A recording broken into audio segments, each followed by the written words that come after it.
Good morning, everyone, and welcome to this series of interviews. My name is Jorge Silva Puras. I'm the Dean at the CUNY School of Professional Studies. And today we have a very special guest, Dr. Anthony Picciano, who is an institution at CUNY. We were discussing earlier his wealth of knowledge about how CUNY has evolved, and particularly in the last few years, how AI has been an interest of Tony.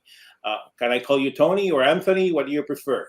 Either way is fine. Excellent. So, Tony, welcome to this interview. It's a pleasure to have you today. Thank you for the invitation. It's very kind of you. Excellent. And as always, we like to start by getting a little bit of a perspective on our interviewees. So if you can tell and share a little bit of your story, how you got into CUNY, how long have you been here, and more importantly, what are you doing now, and what's your passion in the last few years? Thank you. My first introduction to CUNY was in 1967 as a student at Hunter College. Actually, that's when I started full time at Hunter. I had rolled part time in the evening. I was working in a bank during the day, and that's where I learned how to do computer programming. At the time, that was this brand new technology that very few people knew anything about. Anyhow, I decided to go to Hunter College in the Bronx, and they established their first computer center, and I found myself working in there in 1967, 68 as a student aide. And I was, one of the things I remember is that I was this young person of about 19, 20 years old, and I was in this center with scientists and physicists and mathematicians, and I realized I knew more about computer programming than they did, and I kept that to myself. In any case, they offered me a full-time position in January 1970, and I must say that I've never left CUNY. I'm a product of CUNY, someone who worked and had to work, to be quite honest with you, and go to school in the evening. And the students we have now, it's the same thing. I mean, it doesn't matter what level I've taught. I've been an adjunct at BMCC. I've taught at Hunter and Staten Island, and I've taught at the Graduate Center. All of the students, to me, are very similar. They put together incredibly busy days as working, taking care of families, and getting their higher education, and they inspire me every time I work with them at any level. And currently, you are at Hunter, correct? Right now, I'm at Hunter, and I'm also on the faculty at the Graduate Center, and I'm working with 5 doctoral students at the Graduate Center. I'm teaching 2 graduate courses at Hunter. We have a new program, an EDD program in education leadership or instructional leadership, where I'm teaching there, so I'm teaching 2 courses, and I have 5 doctoral students, and I'm taking my first sabbatical next year. In 53 years. First sabbatical, 53 years. Congratulations. Thank you. Long time coming. So, so you're teaching several courses at Boulder Grad or Boulder at this point. Yeah, I am, and but I keep my contacts with different people around the university. I mean, I worked at Hunter, Lehman, Staten Island, Graduate Center. I even was at the School of Professional Studies for a while, and was among the faculty who helped develop the first fully online BA program that CUNY ever offered. So I'm proud of all that. I'm proud of all the associations I have. It's been a wonderful group of people that I've had the pleasure of working with over these years. So that's an excellent segue to maybe talk a little bit about the evolution of online teaching and learning at CUNY. Over the last, say, 15, 20 years, you probably have been, as you just mentioned, involved in some aspects or many aspects of it. Can you tell us where we are at CUNY and what you envision will be the future in the upcoming years? Okay. CUNY Online. In the early 90s, I was doing multimedia work with the technology. One of our programs called 5 Points which had to do with the Irish immigration in New York City in the 1850s, received a lot of accolades back then, given the limitation of the technology back then. But I think what our audience might be more interested in is 1996. I started teaching fully online at Hunter College in a graduate program. I was fortunate that I just hit, my timing was perfect in terms of approaching the Alfred P. Sloan Foundation for some grant money. They were funding online technology at the time, and almost all of all of the colleges and universities they had funded before that were schools that had long histories of distance education, like the Penn State Rural Campus, the University of Maryland, University College, etc. And I was the first application they ever received from an institution that had no background in distance education. And my justification was that for my students, it wasn't geography, it was time. And that I wrote this whole grant proposal on the importance of online technology for busy urban professionals. And that struck a chord with them. They liked it a lot.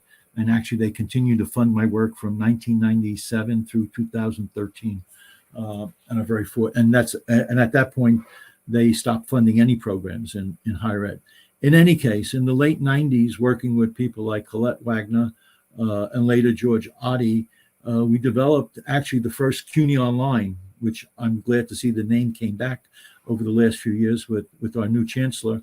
But back then, it was more a professional development program. We received the funding from the Sloan Foundation.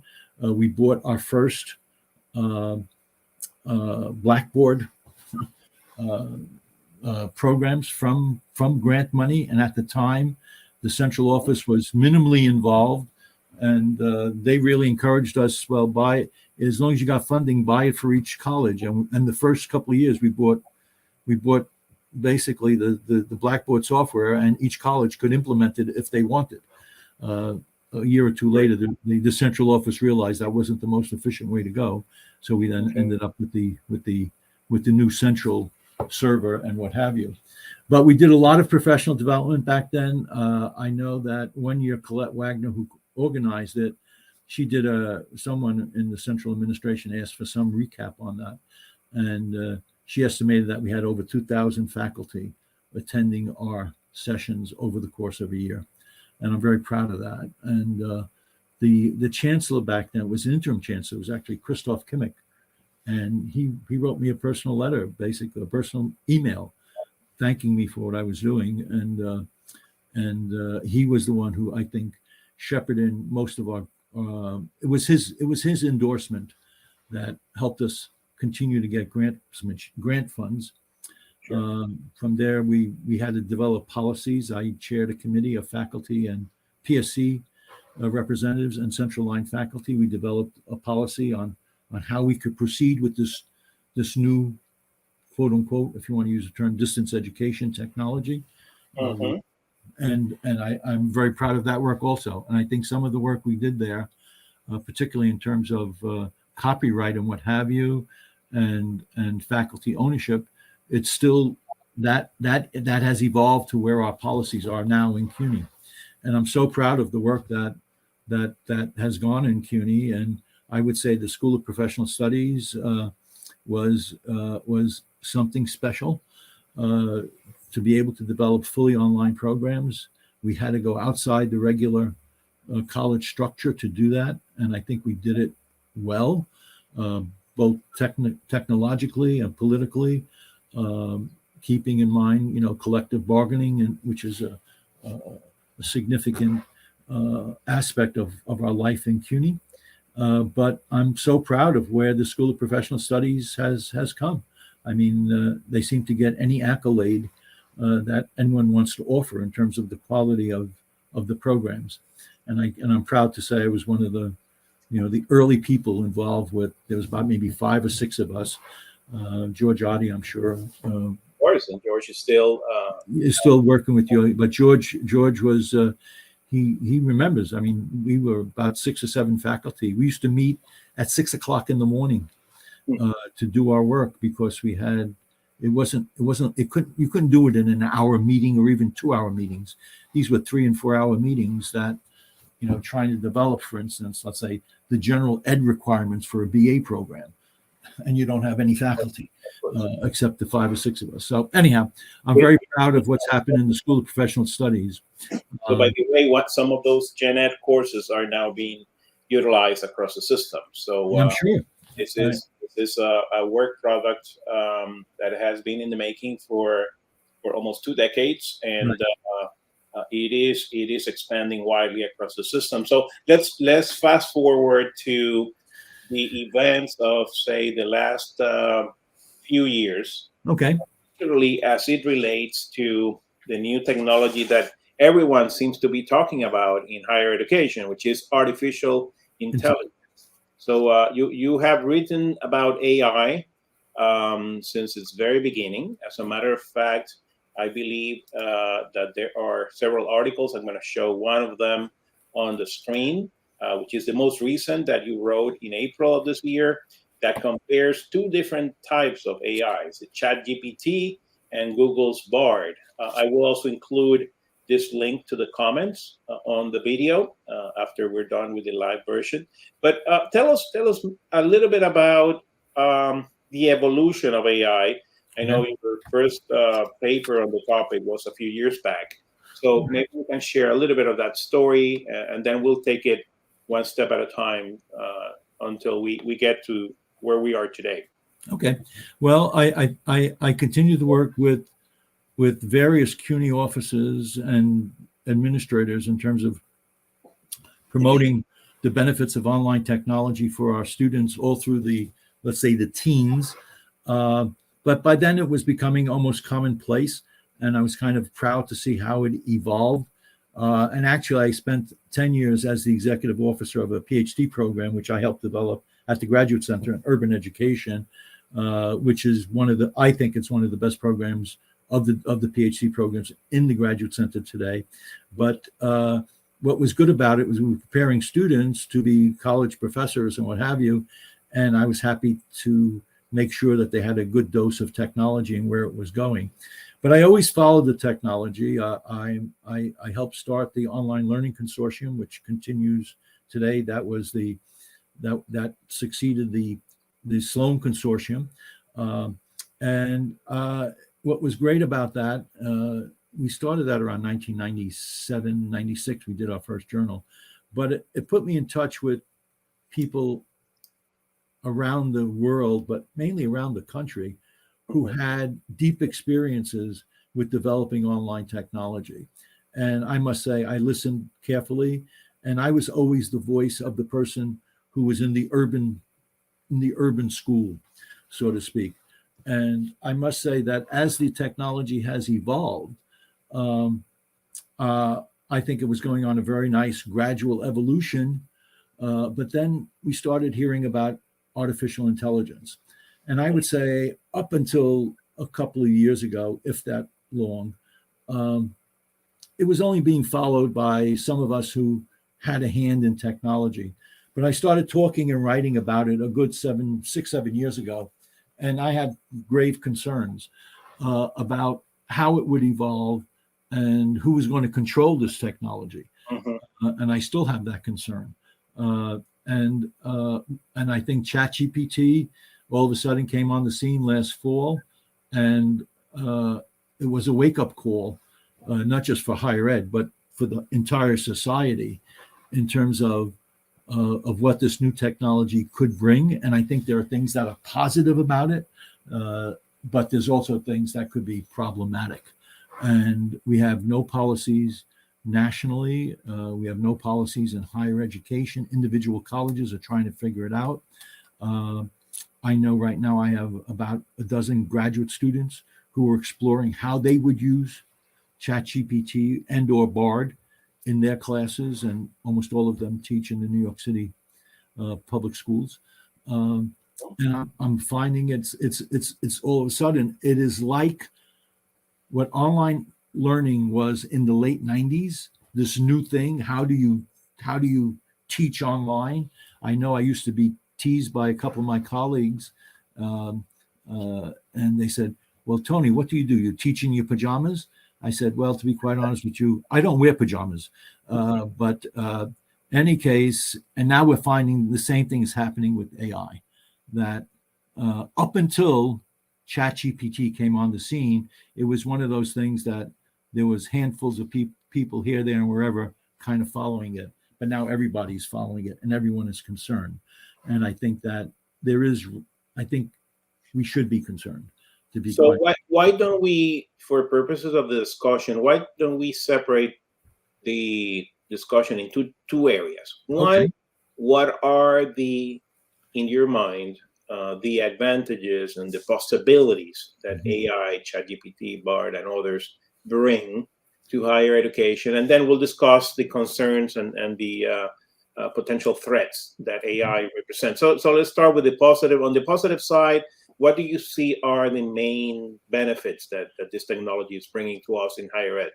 Well, I think the technology, there's a sophistication about it that will allow, I think, major changes in the way we do counseling, for instance, and advisement.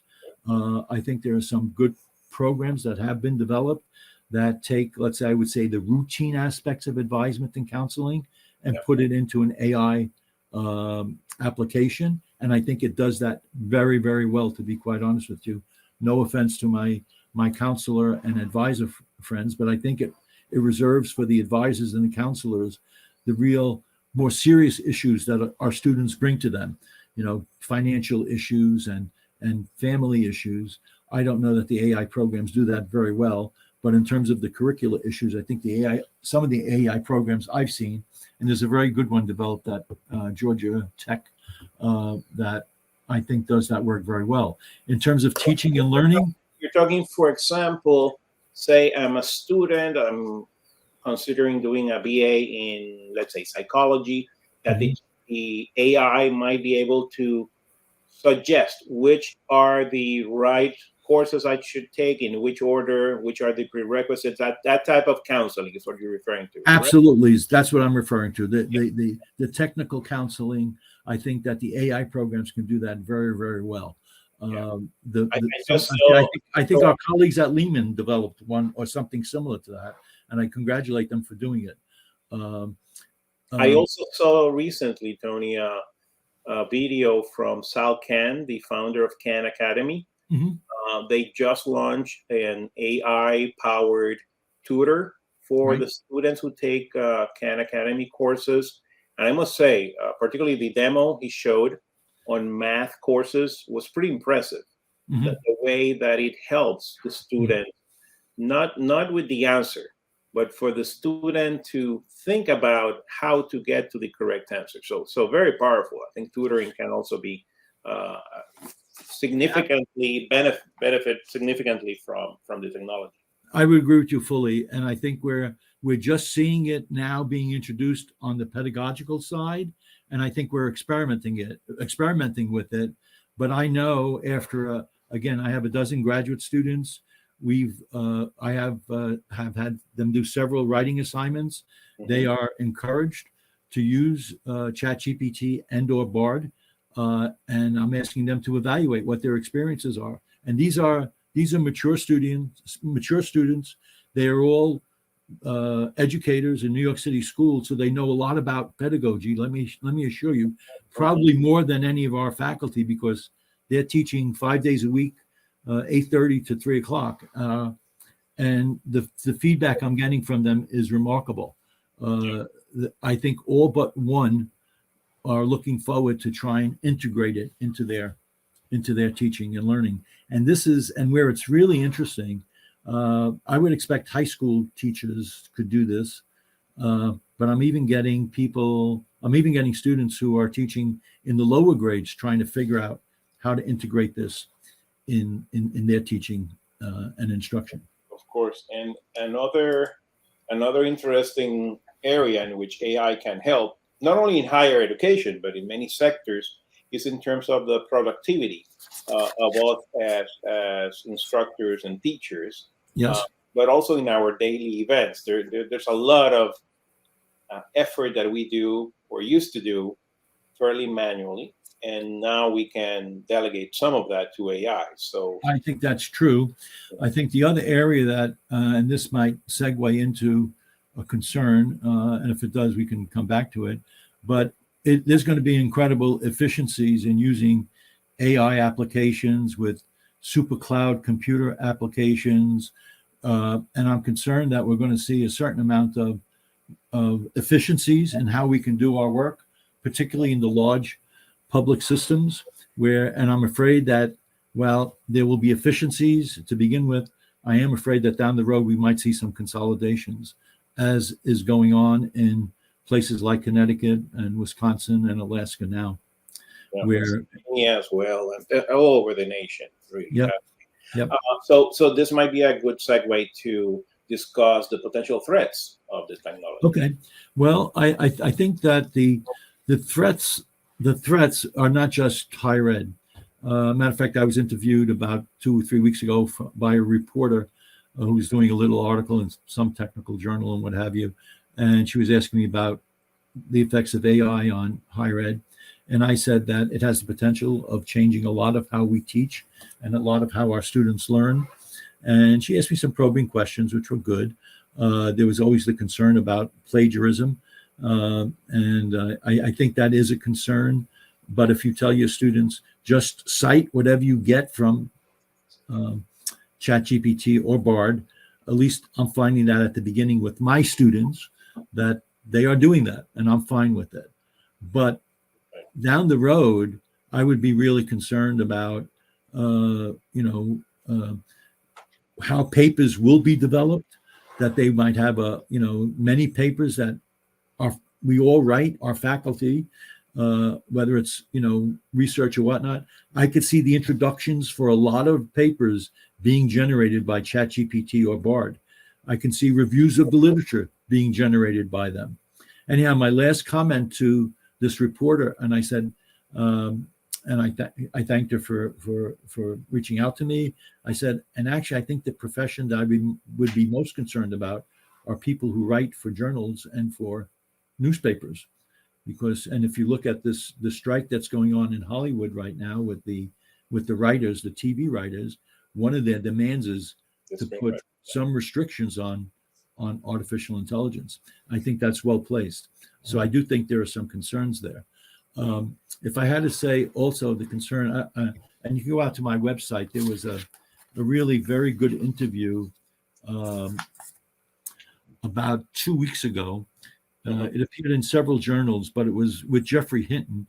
And if anyone knows him, he's been one of the gurus at Google for decades. Yes. Mm-hmm. In AI, he knows AI very, very well. And he just resigned. Yeah. I'm sorry? He just quit Google, correct? He just resigned, and his reason was basically so that he could speak freely his own mind without representing Google about where AI is going. And he's most concerned, and it was a very extensive interview, but his greatest concern is who's going to control it. And he says, with the profit motive that drives many of our corporations, there are no ways to control it. People will do what they want with it. And if I can quote from Elon Musk, which he referred to, I believe, in the article. And when we think about Elon Musk, put Twitter aside, he's done a lot of, I think, interesting technological work in our world. But he was asked about this, and he's been on a little bit of a drumbeat in terms of being careful, but with AI. But he expressed the same thing that Jeffrey Hinton expressed, and if I could put it in a simple quote, he says, AI is great when the emperor is Marcus Aurelius. It's not so great when the emperor is Caligula. And that is very, very true. We have no way of controlling who's going to develop this. We have lots of organizations that have called for controls and have called for standards, but none of them have any particular power or clout with the overall AI community that are developing the software.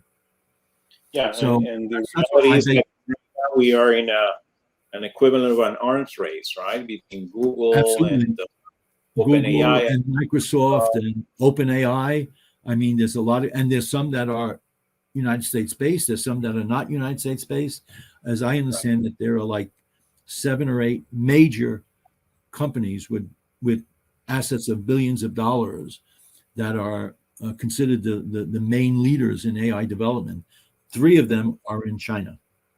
4 are in the United States. Correct. And the reality is that, as we well know, technology evolves at a pace that regulators and legislators rarely can keep up with. So the laws and the regulations will take much longer. At some point, I think that's going to be the only potential solution. There is a movement to stop development on AI for a 6-month period. I don't know if you have heard of the famous letter that is running, that's circulating about taking a pause until we can figure out. But without regulation and be completely voluntary process, I doubt that's going to go too far. But again, that regulation. I agree with you fully. There's not going to be any kind of regulation implemented, particularly at the national level, that will control that. And we have no control over the international level. So I don't think that, I mean, they could call for pauses, but I don't know that it has any clout at all, as you just articulated. Now, let's talk specifically in the last few minutes we have left of the interview about the differences that you have identified between OpenAI's ChatGPT and Google's Bard. Again, I'm going to put on the screen, I'm going to show the article that you wrote. But if you can summarize, highlight for us, what are the main differences between those two? I think that would be helpful for our audience. Okay. Well, the blog posting that you're referring to really refers extensively to an article that Eric Ofgan, who's the senior writer for Tech and Learning, did about a month or so ago, and he tried different scenarios with ChatGPT and Bard, and he basically says that they are very similar, but that how they handle certain questions will be different. And if we think about it, we can put almost any question we want into either of these 2 generative AI applications, and how we word our questions might be different. We can get different answers. But let me give you a couple of his comments. He had basically asked both ChatGPT and Bard to do a book report on To Kill a Mockingbird. Mm-hmm. And he basically gave the nod to ChatGPT plus, and he felt that it was a more extensive did a more extensive task, and it was deep and inspiring. Were his quote, I can quote from him. He also put in a science question to explain black holes. In that respect, he thought Bard did a much better job of it than ChatGPT. And lastly, and I replicated this, he put in a math question, a rather simple equation, which I didn't think was very, very challenging. He said it was a tie. I subsequently put in a question to the 2, ChatGPT and Bard, and asked him to explain the differences between linear regression and logical regression, if any of you are familiar with statistics. And I would have rated it a tie in how they came back. But if I have the time, I would like to just maybe give you a quick quote from one of my students. Sure. Who, if we have the time, who just wrote this to me a couple of weeks ago, and she was doing a project.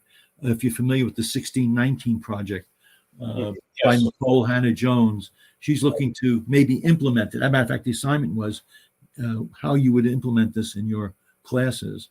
And she used ChatGPT and Bard, and she compared the 2. She felt that they had similar answers.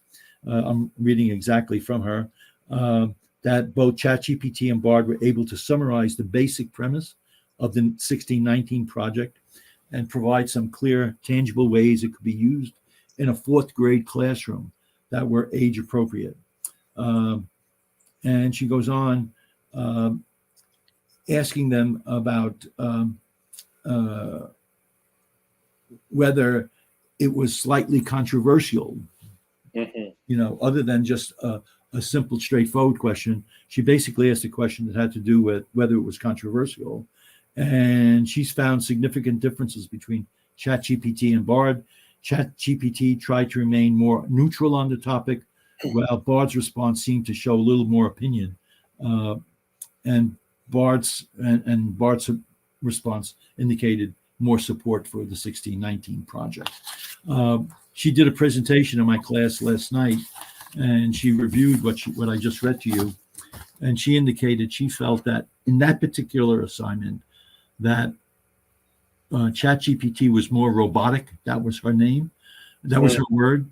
And that Bard was more, quote unquote, human-like. So it seems like Google is already making adjustments to Bard. Absolutely. And I would imagine these are changes that are happening on a daily or weekly basis at both companies. Absolutely. Plus the other ones that you mentioned outside of the US. So we definitely need to pay close attention to how this technology evolves. I'm sure, as I said at the beginning, if we have this conversation a few months from now, the panorama will be quite different. So at this point, it seems fair to say that academics and non-academics are using both platforms. They're testing what works better for one versus the other. The jury's still out in terms of which is better for which uses. But Tony, I would really like to have you back on this interview series at some point later in the summer to explore how between today, May 9th, and a couple of months from now, the evolution of the technology has taken potentially new turns and new twists. So with that, I would like to give you the opportunity to share your contact info. If there's a preference, where would you like people to reach out to you? I would imagine your blog is probably the best one. The blog is there. My website, anthonypicciano.com. There's all kinds of material there, and people are free to email me.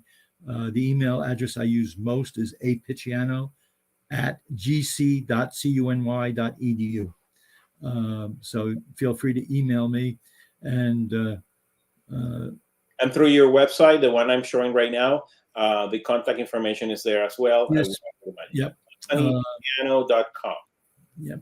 It's there, and there's a lot of material there.